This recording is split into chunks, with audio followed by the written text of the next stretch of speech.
एक क्षण डोळे मिटा आणि अशी कल्पना करा, आज स्वामी तुमच्या घरी आलेत.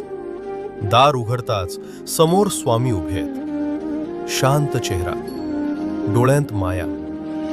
ते आत येतात. कसलाही प्रश्न न विचारता तुमच्या बाजूला बसतात आणि हळूच म्हणतात, तू खूप काही सहन केलेस आणि तरीही तू उभा आहेस. हेच तुझं खरं सामर्थ्य आहे. जे तुटलं ते तुला कमकुवत नाही तर शहाणं बनवतं. जे झालं नाही त्यासाठी स्वतःला दोष देऊ नकोस, कारण योग्य वेळ नेहमी योग्य उत्तर घेऊन येते.